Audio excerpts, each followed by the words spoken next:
10:17 in the morning, Louis Armstrong Stadium, and the scoreboard freezes on a number almost nobody in that crowd was ready for. 4-1, match over, 39 minutes on the clock.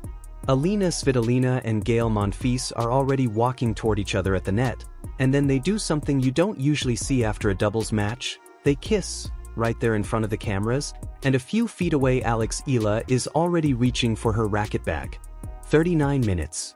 That's barely enough time to watch a sitcom episode, and yet an entire storyline that Philippine tennis fans had been building toward for years just got compressed into less time than that.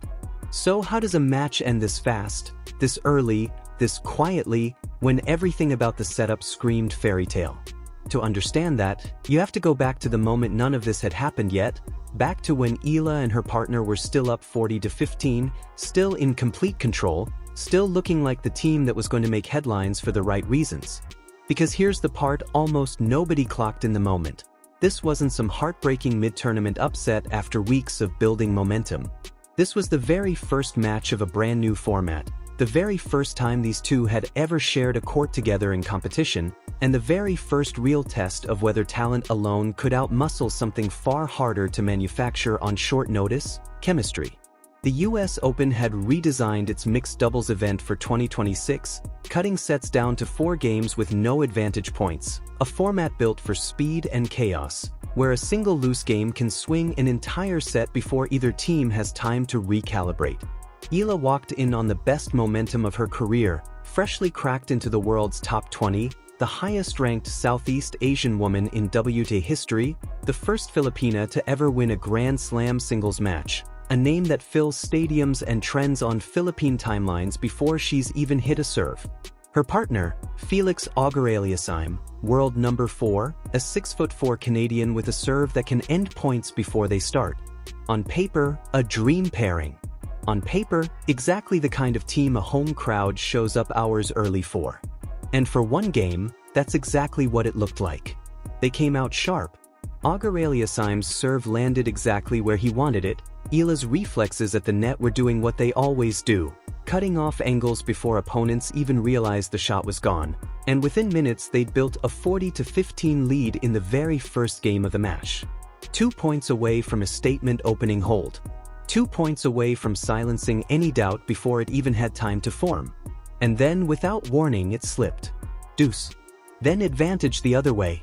Then the game was gone, and even though Eala and Auger-Aliassime still somehow scraped that first game across the line, something had already shifted, and it wasn't visible on the scoreboard yet.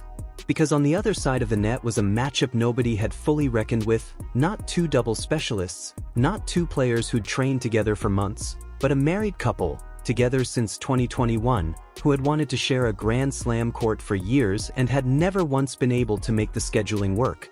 This was the first time it had. And it showed almost immediately. Svitolina started stepping into forehands with a kind of conviction that looked less like a tennis shot and more like a decision that had already been made before the ball even left her opponent's racket, repeatedly choosing to take on Monfils's side of the court herself rather than defer, and getting the better of nearly every exchange she picked. On the other side of the net, something quieter but just as damaging was happening. Eala and Auger-Aliassime, 2 players who had met each other properly maybe days earlier, started making the kind of small miscommunications that don't show up in a highlight reel but show up in a scoreline, a step taken half a beat too late, a call for a shot that both of them thought the other had. In doubles, that's the whole game. You can have the bigger serve and the faster hands and still lose if you and your partner are thinking in 2 different rhythms. And then came the moment that actually broke the set open. Not a blistering winner, not a spectacular rally, just a double fault from Auger-Aliassime in the 5th game, handing Svitolina and Monfils exactly the window they needed to close out the first set 4-1. Just like that, the momentum from that early 40-15 lead was a memory. Now here's where you'd expect the story to just fold, 1 bad set leading straight into a second, but it didn't, not immediately. Eala and Auger-Aliassime came out of the changeover and actually leveled the second set at 1 game apiece, a small flicker, a moment where the crowd found its voice again, where it felt like maybe, just maybe, this was about to turn into the kind of match people talk about for years.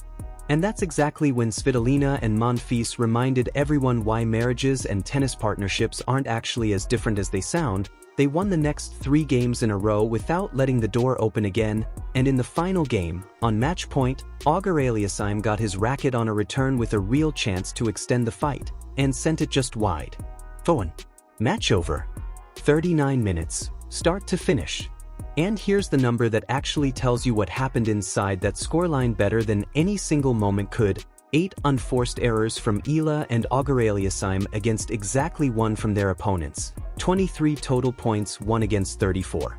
That's not a story of one team collapsing under pressure.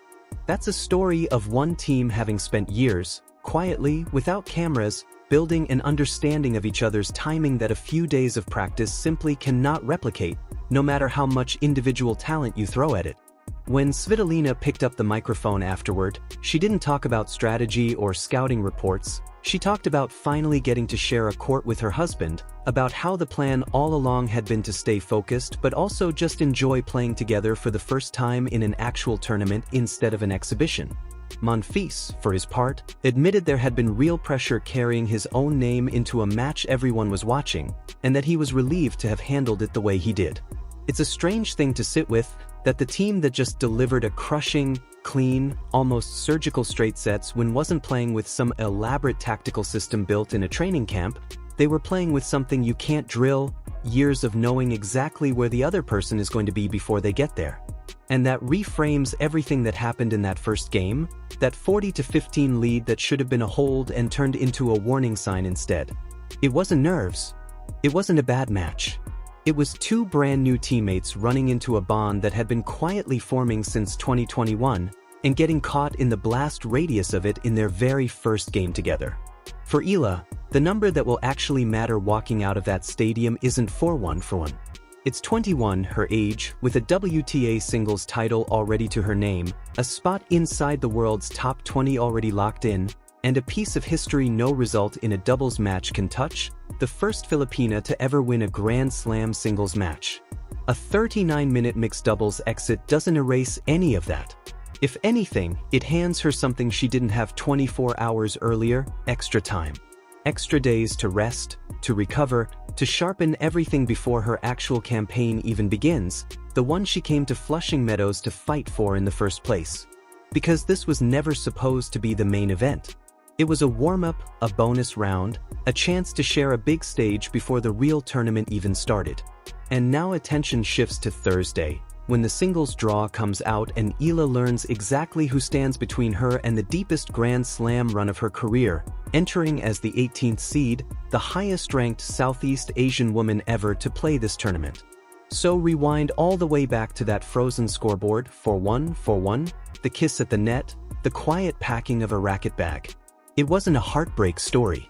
It wasn't even really about her.